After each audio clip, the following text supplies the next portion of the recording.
folks, where we are going to watch Harlan Fear, Danny Jessup, and Zach Allen. That's Dimir Wurza, Sultai Delirium, and Azorius Control up against Amulet Titan, Bant Spirits, and Azorius Control. So an Azorius Control mirror in Standard, Sultai Delirium against Bant Spirits in Pioneer, and then Dimir Wurza versus Amulet Titan, a very popular matchup last weekend here in Modern. So, and for those of you who think perhaps my affect is all an act, I've just received a text from my wife saying, I asked what she thought about your shout-out, and she said, that was pretty nice, ...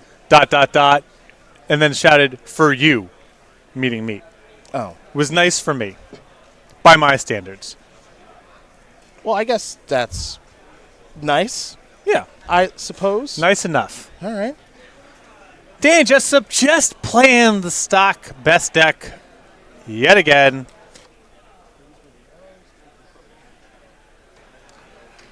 He's been doing this now for almost a decade. Just whatever won the last tournament, playing that deck reasonably well and winning a lot.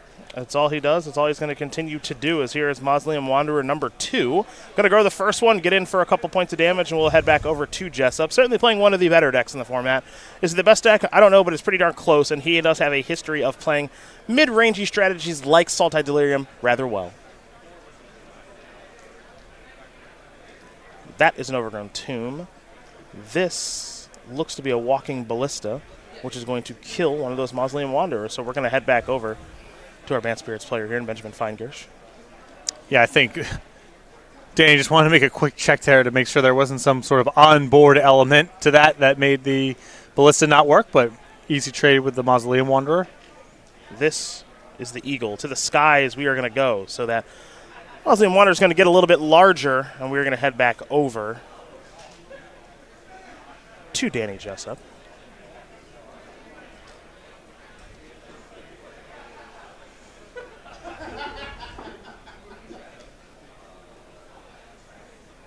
Important for Jessup to have a strong turn here because Feingersh already ahead on the battlefield, threatening quite a bit of damage. Not the easiest for Jessup to interact with in the first place because most of his blocking is on the ground. But if Feingersh gets to untap and hold up Spell Queller, that's going to be hard for Jessup not to get tempoed out of this game. And that is kind of the scary thing right now if you are Jessup, is the potential to get tempoed right out of this game. So he's got to figure out a way to maybe interact with this Empyrean Eagle or the Mausoleum Wanderer. But spells are basically off the table now at this stage of things, so he's going to go towards a creature instead in Satyr Wayfinder. So take a look at the top handful of cards. Botanical Sanctum is headed to the grip.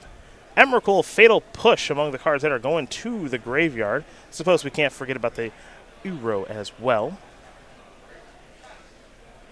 That is now in the graveyard, close to being able to escape that creature. This is that Botanical Sanctum. And the follow-up is a Traverse the Uvenwald. Sorcery, artifact, instant creature. Yeah. So will Mausoleum Wanderer have some interest in countering this Traverse?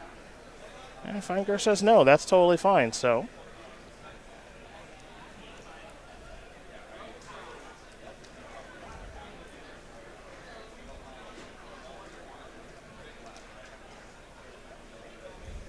There's an Ishkana.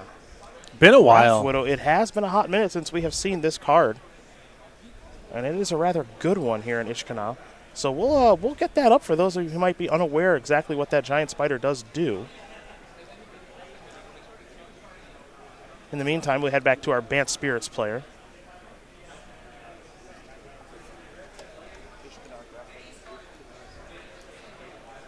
Here is the Supreme Phantom. And now here comes some beatdowns as these flyers just get larger and larger. And oddly enough, this is some pretty straightforward stuff here from our Bant Spirits player. Well, this is just giving some beatdowns in the air. Yep, and I think Feingersh kind of reading the situation well here, saying there's no guarantee that Jessup cooperates and plays something that I can Spell Queller.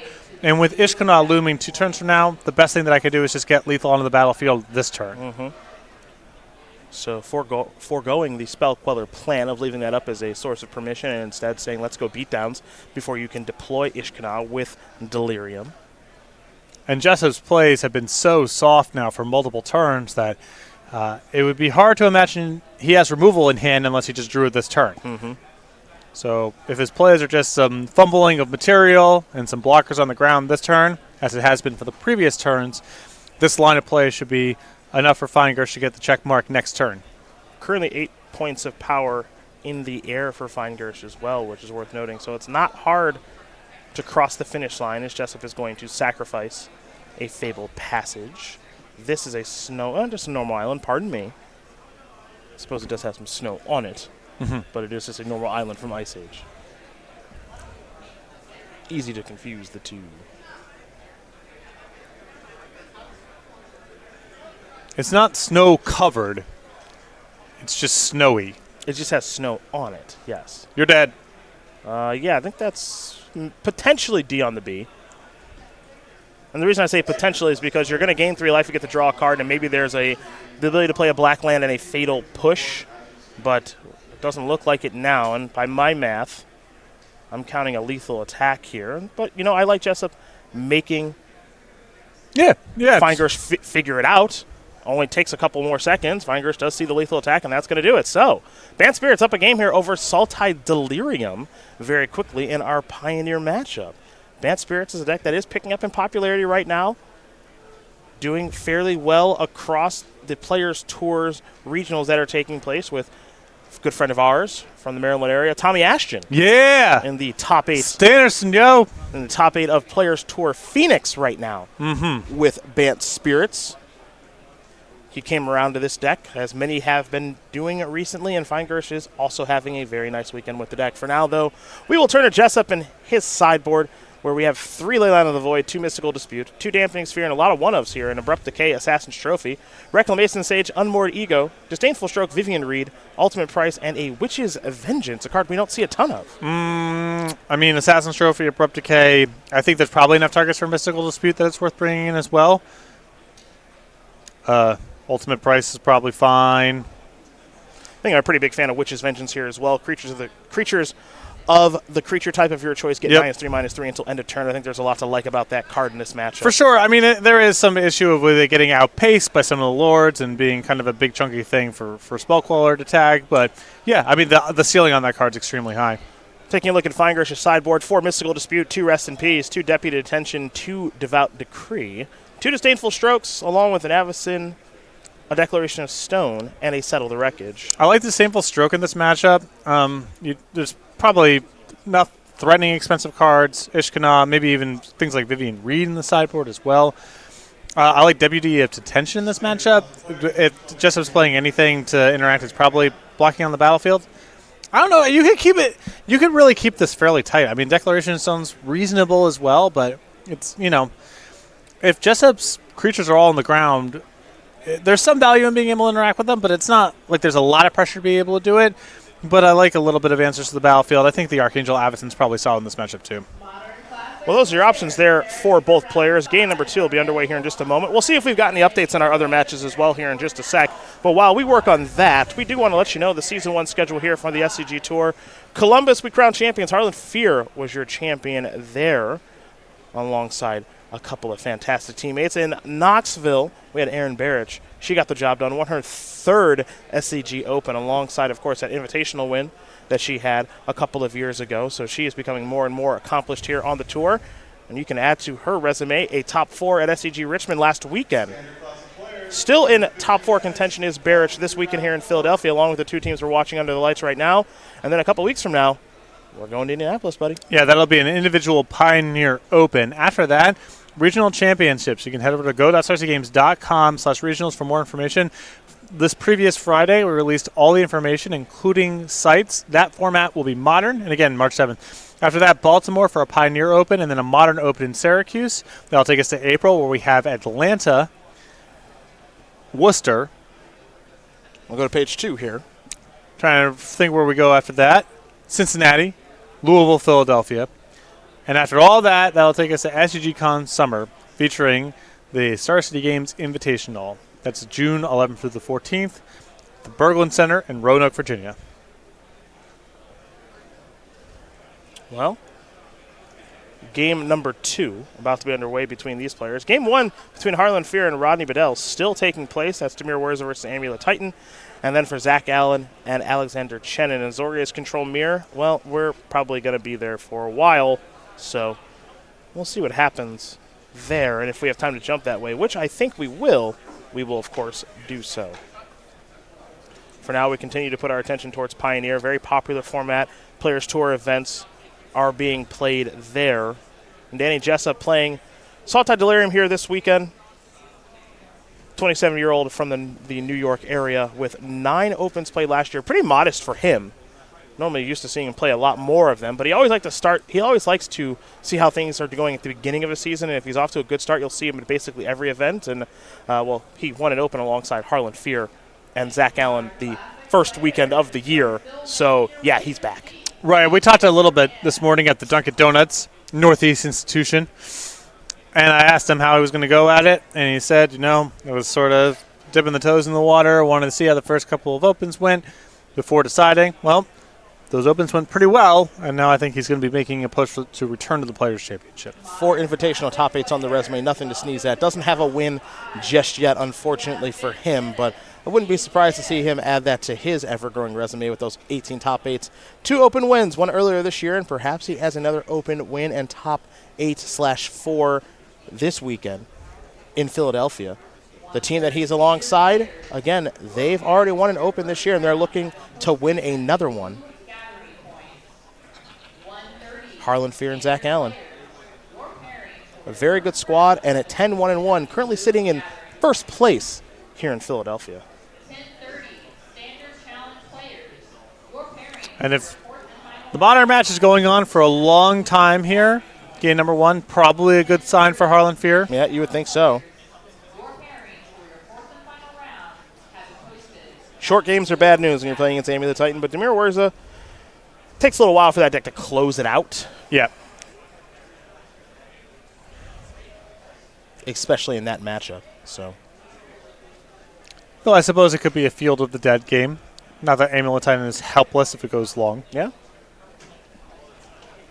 Harlan is someone who knows these Werza decks very well, though. He's been a big fan of Urza ever since it's been printed. Even during the Hogak summer, he was playing Urza-based strategies that sometimes had War of Invention and sometimes did not. So, no surprise to see him doing this, especially after Eli Cassis's run last weekend, going 9-0 against Amulet Titan with his Demir Werza deck, working himself towards another title on the SCG Tour.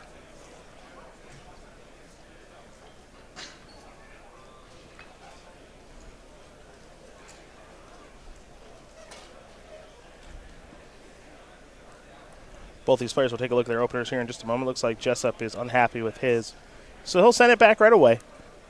The Saltide Delirium list that he's playing, of course, you can take a look at Cardboard Live. We'll have those deck lists up later today after the Swiss rounds are over.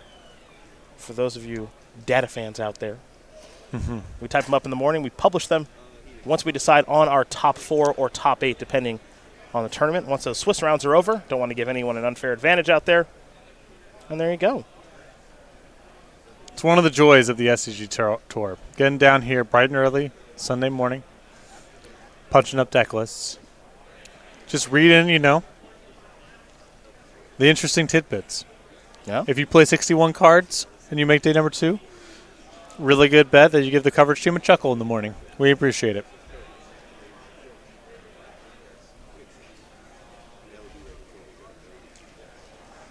Well, it looks like Jessup has found a hand that's going to work a little bit better. One card's going to be headed to the bottom, it appears.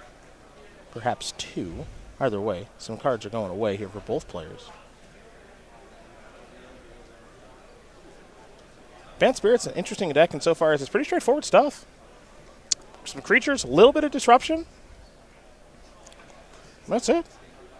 Well, I think there's a lot of decks. Saltide Delirium, I think, is a good example of this.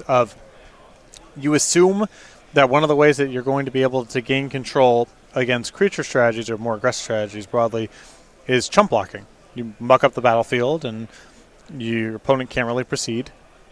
And then you can win the game with your more powerful cards. And Banned Spirits really complicates that because your early defense, as we saw in game number 1, doesn't mean anything. Jessup played some stuff on the ground, and got killed on the 4th or 5th turn.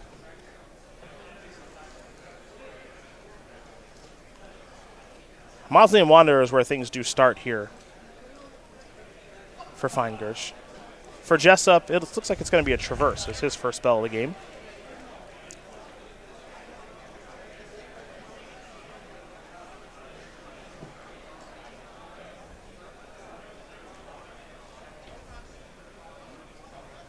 And it'll be a Swamp that he's going to dig out of the deck.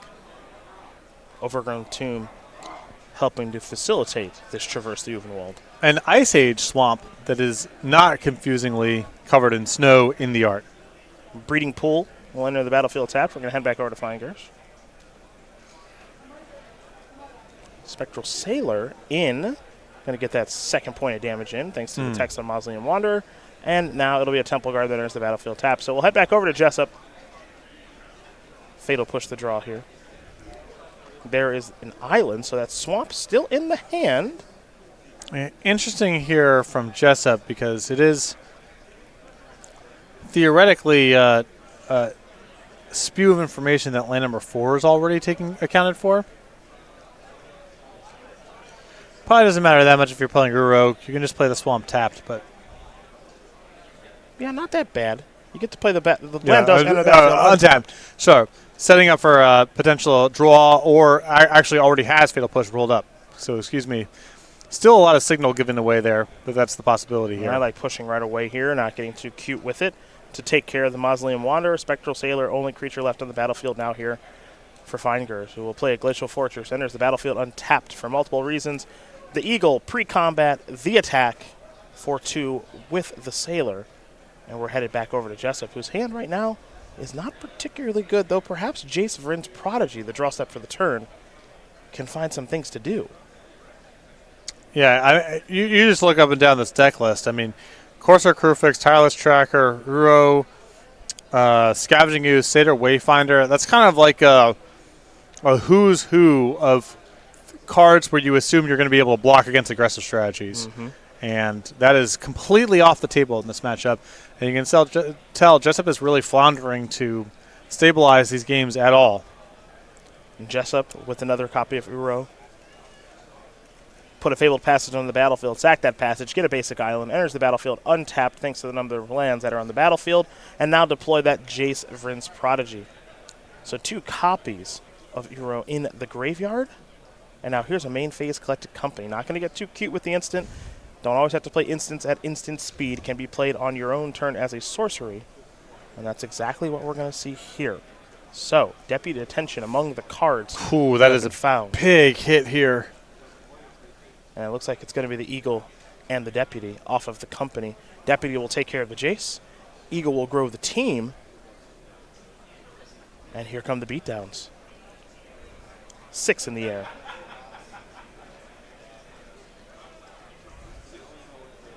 Feingersh very far ahead in this game. Jessup's going to need some sort of sweeper-style effect to get himself out of this. I mean, even the Witch's Vengeance here is not... That's not going to do it anymore. Right. It's Vivian Reed is an interesting little card that's in hand right now because it can shoot something down. It's not at its best right now, but you know you got to do something here. So Vivian Reed's going to come down. It's going to shoot down an Eagle. Vivian Reed will get killed via an attack, unless for some reason Feingersh wants to ignore the Planeswalker. That's an expensive way to take care of a 3-mana flyer. I mean, it is one of the better cards Jessup can have in the spot, and it is not that good. Here is Supreme Phantom. Beatdowns there. And then these will come in to you. So, it'll be 4 damage to Jessup, and then 2, of course. Actually, let's make it 3 to the Vivian. So we'll go over to Jessup, who's empty-handed. Big draw step here.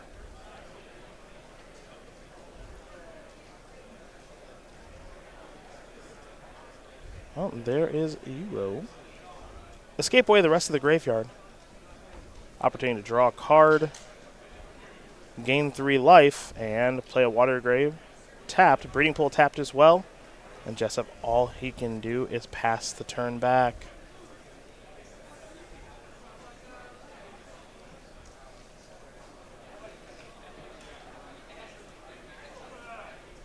Spectral Sailor, Empyrean Eagle, Supreme Phantom coming into the red zone. Deputy Attention obviously going to hang back on defense. So I'm counting 9 on that attack. Nebelgast Herald is going to tap that down.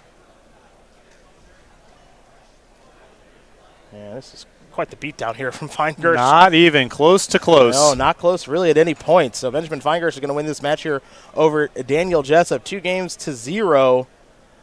Bad Spirits cleans up Salted Delirium very quickly and easily. I think a very good matchup for Bad Spirits in general. And the team on the right, and Bedell, Feingersh, and Chen up very quickly. Yeah, I mean, not much you can really say about that. Feingersh with a very smooth curve. Jessup floundering around, trying to build up to a late game that he could never get to. Playing some creatures, hoping to be able to block that could never block. And, one fatal push, one abrupt decay, that's just not going to be enough to slow down a curve that is that reliable and powerful. Well, we're going to go up to our modern match now. Rowdy Bedell, Harlan Fears, where we're headed now. Bedell is currently up a game, so that game took a long time, but oddly enough, it looks like our Amulet Titan player was the one able to get it done. So perhaps, as you mentioned, Field of the Dead and or Valakut, the Molten Pinnacle, worked themselves into the equation there. There's some vulnerability there with the Wurza decks. They are not great at handling opposing lands, and so even if the game drags out, they're vulnerable sometimes to Valakut, although they do have a fair bit of removal for the Dryad, but Field of the Dead is very, very strong against them. Well, these players are going to be getting ready for this match. We unveiled this information both on Friday in the news section of the StarCityGames.com website and also a little bit earlier on in this weekend's broadcast. But SCG Regionals, we've finally got our details in a row here to go over what's going to be happening Saturday, March 7th. Regionals will be modern. You can go to go.starcitygames.com/regionals for more information, where we've got 13 locations. Patrick, I'll let you do a quick rundown here of these. Well, all over the United States, including Knoxville, Tennessee, Dallas, Texas, Orlando, Florida, Albany, New York, Minneapolis, Minnesota, Atlanta, Georgia, Kansas City, Missouri, San Diego, California, Saginaw, Michigan, Chicago, Illinois, Durham, North Carolina, Boston, Massachusetts, and back here in Philadelphia, Pennsylvania. So again, you can head over to go.starcitygames.com/regionals and find the regional championship closest to you. Got plenty of prizes on the line here as well, folks. Winner of their regional will win $1,200, 20 SCG points, and an invite to our Season 1 Invitational at SCGCon Summer at the Berglund Center in Roanoke, Virginia. Finalists will get $600, 15 SCG points, and that same invitation. And we'll actually be giving invites to all top 8 competitors at all of our 13 regional championships. Cash and prizes will be going down to the top 32 and, of course, participation SCG points as well. And then, of course, we've got our exclusive playmat and token. It is Attack of the Titan. So we take a look at that. You see this fantastic playmat and token, though I guess it's appropriate to note that they are not shown to scale. I think that's that's important. That's good to know, as there is the Attack of the Titan, Attack of the Hydra, giving some beatdowns here on some Theros-themed buildings. There's the playmat and, of course, the token as well. Free and exclusive to the first 200 players that do register. We'll get this limited edition playmat and set of tokens. So shout out to everybody who's going to Star City Games Regional Championships here during Season 1 of the 2020 SCG Tour, Saturday, March 7th for Modern. Go to starcitygames.com/regionals for more information.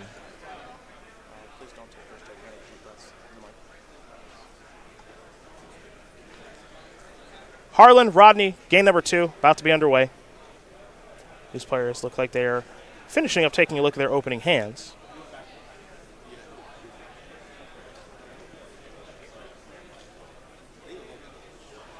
And then we'll get to watch some magic here. You can see Zach Allen, Alexander Chen. And they'll be long into an Azorius control matchup here in just a moment. As here we are. Game number 2 underway between Fear and Bedell. Also, no threat of that match finishing off camera, or that matchup causing the match to finishing off camera right now, since Feingersh won in the middle seat and Allen is up game over there. Here is a Once Upon a Time for free.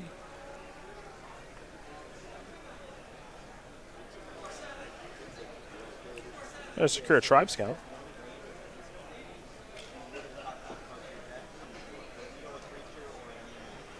And now here is a snow-covered forest. And there is the Tribe Scout. So here is a watery grave on the end step via a misty rainforest.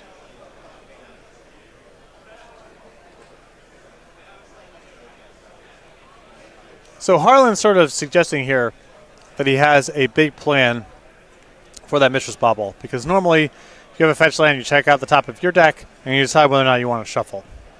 So he wants to keep this around. It involves some critical massive artifact payout, most likely. Looks like Harlan's having a chit-chat with his teammates, both Jessup and Allen. Maybe give an assist in Zach Allen's matchup. Now Harlan will draw for his turn, pick up a copy of Thoughtseize. As you can see, he has a copy of Whir of Invention and Sword of the Meek in hand. Well, that would explain wanting to sit tight with the the Bauble for the time being. If you're already rolled up, you want to keep that thing around to help with Whir of Invention. Also has a copy of Urza, Lord High Artificer. So Harlan's got some thinking to do.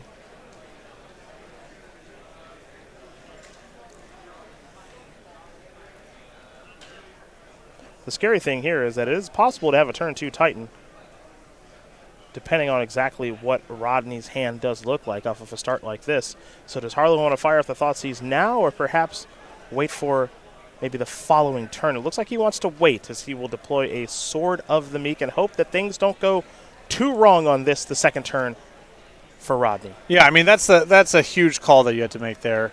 The Thoughtseize prevents disaster, and the top end of Bedell's hands just win the game outright right here.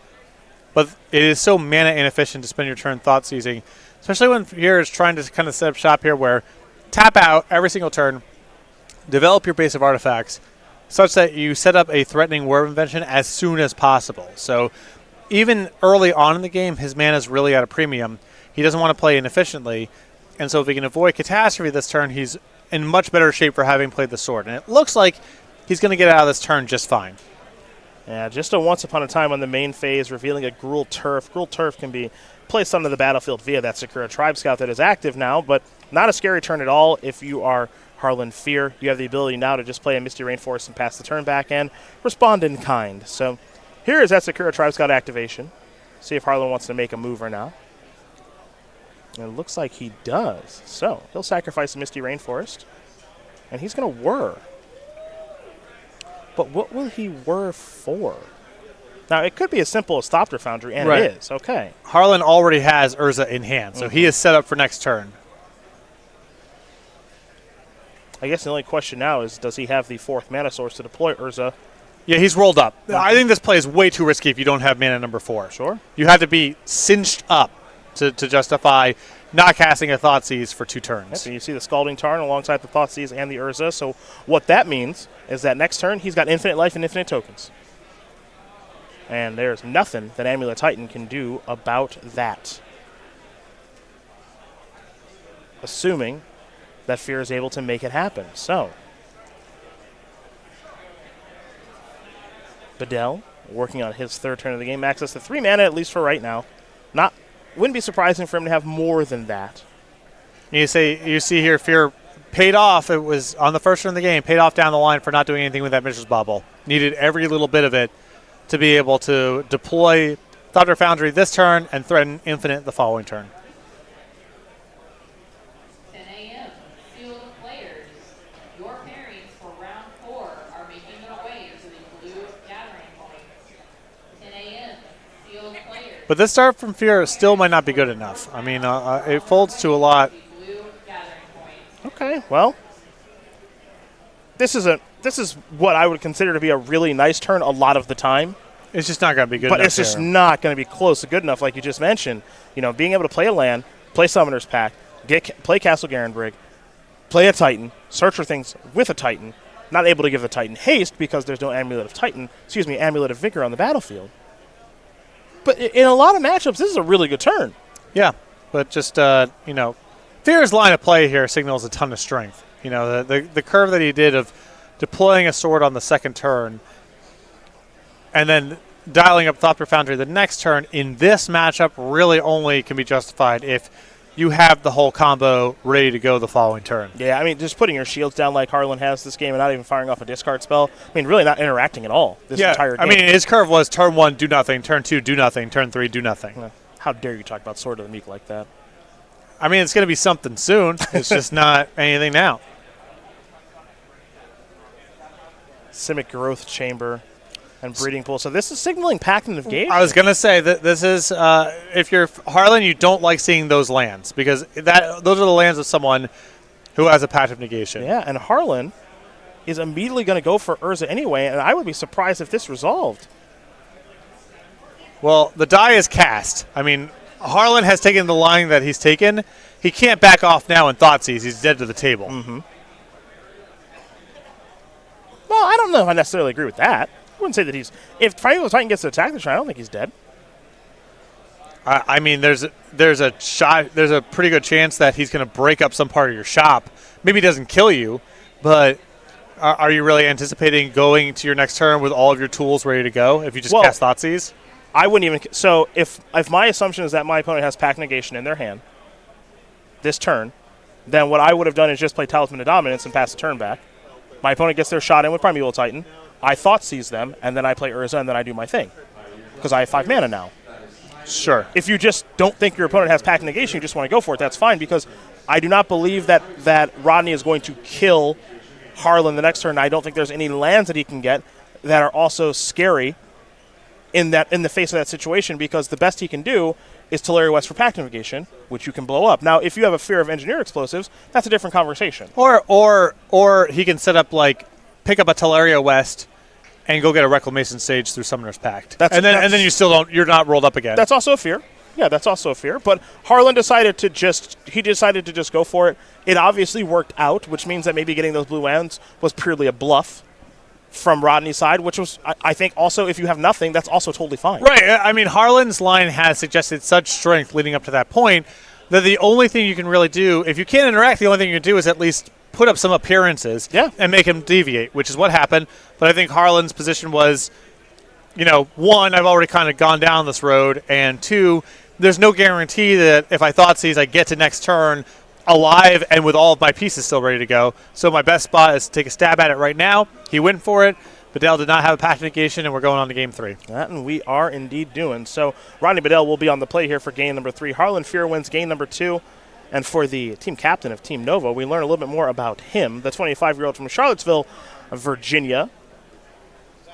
18 opens played last year with 8 top 8s and 1 win. That's a heck of a 2019. We saw him play in the Players' Championship. He's got 15 open top 8s all time with 4 open wins. He's almost near that fantastic number 5 mark that a couple players have on the SCG Tour, like Ross Merriam, as far as wins are concerned. Perhaps that 5th one comes this weekend.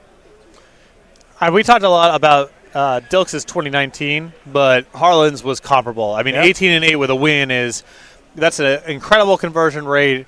A win for some bold ink there, the cherry on top, and all-time one of the top performers in recent years on the SCG Tour. Continues to, in a weird way, fly under the radar. Again, not the biggest personality, not as, I guess I somewhat want to call Dilks demonstrative in some ways, but he's just kind of his own character. Yo, do you want to hear about Dilks' Sunday? I'd love to hear about Dilks' Sunday. Register for a Classic? Yeah. 1-1 drop, drove home alone. Love it. Love it. Back to Canada we go. He is so cool. Not even out of top 8 contention with the gone. Loss. Just gone. Okay. Sometimes you're off it. Yeah. Know that feeling? A lot of respect there. So much. An old soul. His first poor weekend on the SCG Tour, he decided to just pack it in, go back home. We'll see you in Indy, Dilks. Or at least I hope so. At least I hope so. I am curious to see what Dilks' weapon of choice will be in Pioneer when we get there. Obviously, he's a modern master with Amulet Titan, but what, is a Lotus Field deck? I mean, it seems like it would be his style of deck. Sure. For sure. But, there are some combo elements there that might be a little bit wonky. That takes him some time to wrap his head around. But that'll be fun to see what he wants to play in that format 2 weeks from now if he does join us in Indianapolis, which I expect he will. Squads are huddled up. Yep. My favorite thing, we talked about this earlier today, 2 2-0s on both sides of the table, just a quick rinse. and then game number 3, 4-match, potentially for top 4.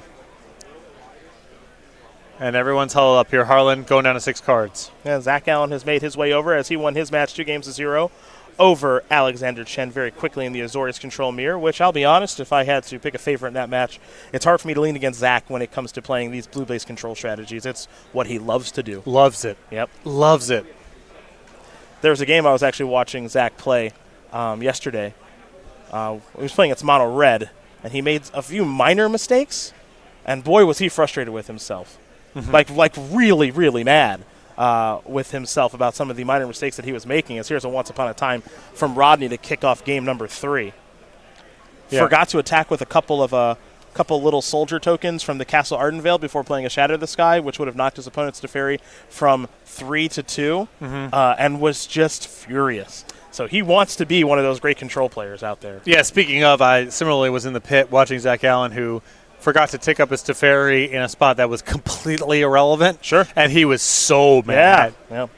He wants to be great with these kind of strategies, and he's already quite good with them, that's for sure. Already has, again, an open win this year in Columbus. Yo, what's going on with that deck?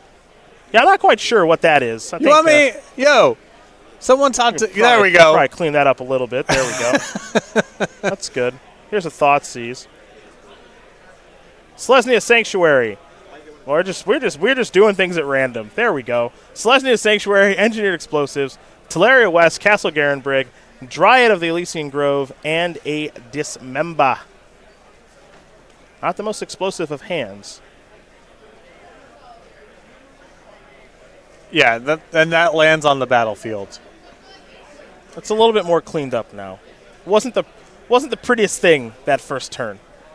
A little better now, though. This hand is putrid. I guess you have Once Upon a Time, right? And it's got some lands and stuff. This does not seem very good to me. Yeah, Once Upon a Time I kept a bad hand. Is what that was. It's normally its job is to tie it all together, but there is no guarantee. What did Once Upon a Time hit? Selesnya Sanctuary? I think so. That's like a good hit for this hand too. It's fine. Dryad of the Elysian Grove has been selected by Thoughtseize. That's got to go.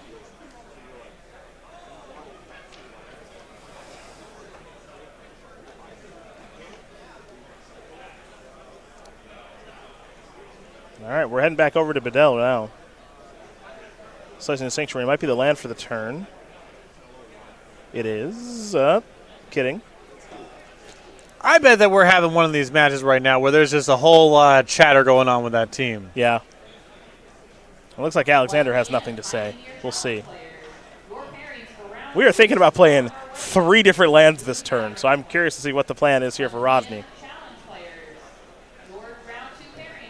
A lot of pressure on right now, I will say that.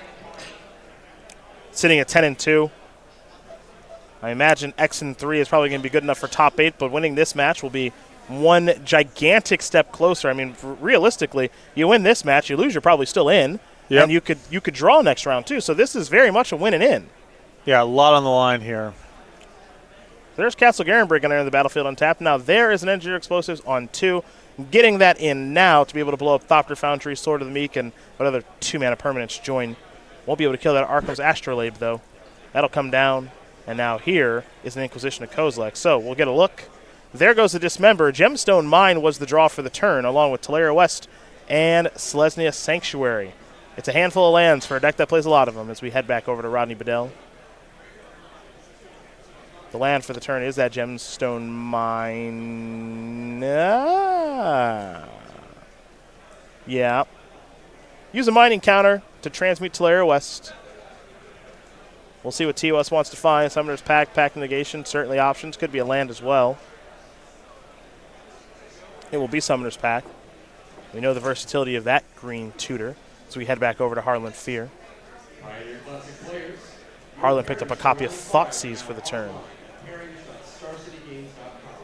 Also has a copy of Archmage's Charm, Ether Gust in hand. Now remember, again, Ely Cassis, part of the winning team alongside Peter Ingram. Won last weekend. Summoner's Pact taken via Thoughtseize. So Harlan without land number 3 cannot do anything with the Archmage's Charm just yet. Corey Baumeister there third as well, but I mentioned Ely because he's the one that put together this deck in Demir Wurza. As there's another Arkham's Astrolabe. Thopter Founder the draw, not so good. And it's time to start a trucking on in. With what exactly? The Feingersh. Tribe? Oh, you want to give him a little ding-dong? A little how you do. Okay, well, Hydro Summoner's back. All right, fine. How do you do? Whatever.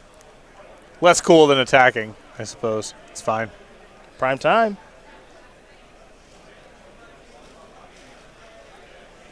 Mining counter. 3 of them on that gemstone mine.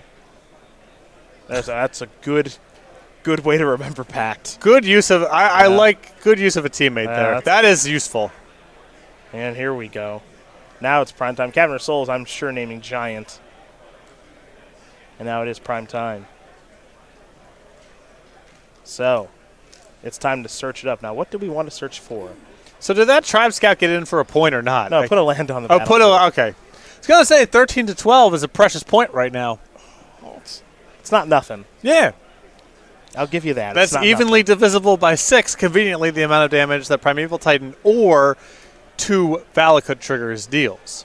Now, I like probably going towards Field of the Dead here. You got 5 different land types on the battlefield. You can get Field of the Dead another land if you'd like. Yeah, I mean, I guess the lines are Teleria West and Bounce Land, pick up and try to set up something for next turn, or the let's call it the sampler platter of Field of the Dead Valakut. Yeah, I've been there. I've been there, and it is quite the sampler. One could argue the poo-poo platter. Shout out to Josh Cho. Hope you're watching. Watched him play last week in Richmond, game of Canadian Highlander, Primeval Titan, for Field of the Dead Tabernacle, Pendrell Vale. That's a tough watch. First time in Magic history someone's gotten those 2 lands together off of Primeval Titan. Almost assuredly. Almost assuredly. A little bit of both, you know? You want a little bit of both. Now, this is a surprising selection here, and snow-covered forest and forest feels like there's a higher ceiling play there to me. Is there some sort of hedge about the possibility of getting Blood Moon? There's a fear of Blood Moon. There is. I mean, I guess.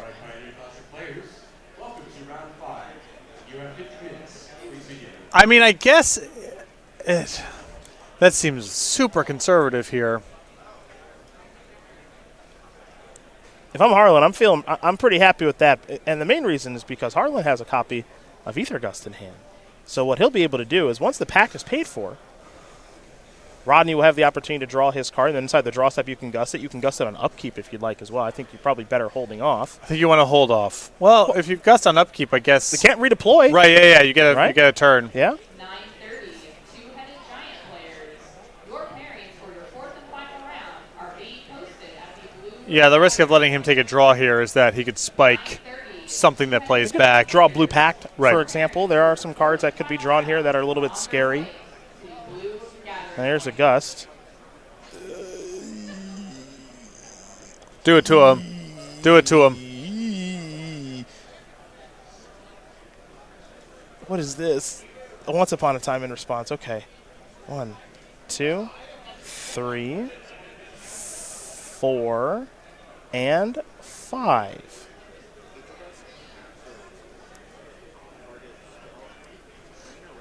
Simic Growth Chamber.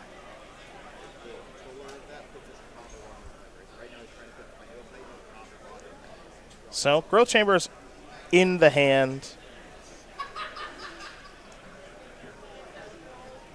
Titan. There's no better draw step than that one. Right. That's the entire deck is built around. So, tune up the band. This is Secure Tribe Scout attack that you still want to make. You're very fixated on that, I see. Wow. No attack. He's at 13. I get it. Get him to 12. I get it. Here's a very quick island there from Harlan. That is an Ashiok. Gonna mill the top handful of cards, and now Harlan Fear is turning this game around very quickly. The graveyard is exiled now too, folks. Not that that matters a ton in this matchup. But Ashiok Dream Render, a huge play there. And this is why I was a little bit surprised to see that Primeval Titan earlier just go and get those basic Yeah, lands. I mean, that just is, it's so conservative. Yeah. Like, it has to be. I'm trying to think of anything it could be besides Blood Moon. Blood Moon, yeah. One could argue Field of Ruin, but I thought there were enough green sources out there with breeding pool and everything else. I think that's not really much of a consideration. And I think the team of Bedell, Feingersh, and Chen may have just gotten a little bit hung up on Blood Moon and not getting some truly powerful lands in that situation.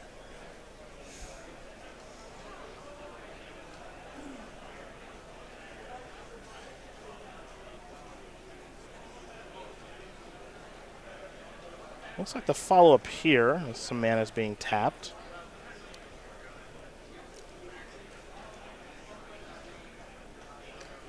Is a Beast Within.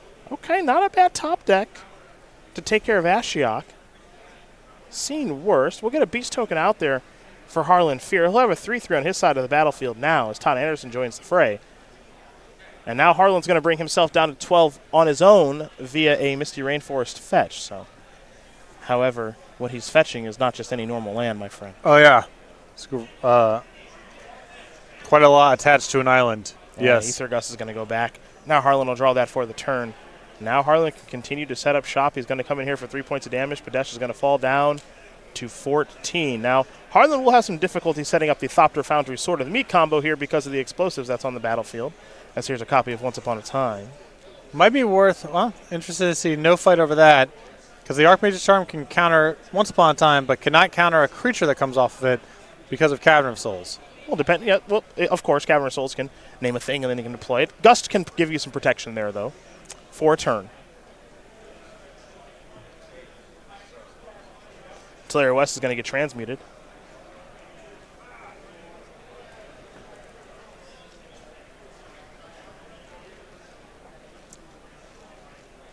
And I'm curious to see what the search is going to be. It's going to be Summoner's Pact. Here comes Cavern of Souls. Again, that's almost certainly naming Giant in this situation. This is also one of those spots where, do you prefer to Teleria West for Summoner's Pact, or do you prefer to Teleria West for Field of the Dead? Probably Field. Summoner's Pact was the weapon of choice. Tried to resolve it. Archmage's Charm took care of it. And now Fatal pushed the draw step. And Harlan might be thinking, you know what? Me and this Todd Anderson Beast token, we're going to have to get it done. Well, it's hard for him to go to the combo, and he doesn't have Urza right now. So what else are you going to do? He'll just pass the turn for now. After those 3 points of damage, it's 11 all as we head back over to Rodney and Bedell. Rodney's, there you go. You finally got it. Finally. There's that one from the Sakura Tribe Scout. Big follow-up here. Simic Growth Chamber. Going to pick up the Cavern of Souls and pass the turn back. War of Invention's going to go digging. Thopter Foundry, the weapon of choice here. I think Harlan with another copy of Thopter in hand. Thopter Foundry in hand, so if this induces the Engineer explosives, he's got the backup copy ready to go. And if not, he can just damage race again. Bedell's at 11 here now, falling to 7 from this attack. Yep, and Harlan, this is one of the things I think he does exceptionally well. Is he's going to play an Arkham's Astrolabe. He'll play a Scalding Tarn, which is what he drew. And he does a nice job of not getting too fixated on just one thing. Now he's just going to go, you know what? I'm just going to try to get this game over with by attacking. So get you for 4, bring you down to 7, which is what Rodney's at right now. And then try to win the game the next turn. There is Valakut, a little late to the party. Looks pretty bad on this battlefield. And now it's just on board here, right? Well, the Tribe Scout can block, but there is a Fatal Push in hand, so this looks like an onboard kill to me. Yeah, from Bedell's perspective, he gets another turn, but we know Harlan's got it cinched up here. And there's a Mystic Sanctuary once again. That's going to dig up a little something here from the graveyard. Oh, yeah. Take that Tribe Scout. Don't just kill it. Oh, you take it. You want to own it. Take it. Okay. That's mine now. Harlan's going to sacrifice his 2 Arkham's Astrolabes and his Thopter Foundry, push you around Matchbox 20 style, and that is going to do it. Harlan Fear, Danny Jessup, and Zach Allen are going to win this match over Rodney Bedell, Benjamin Feingersh, and Alexander Chen. So for Fear, Jessup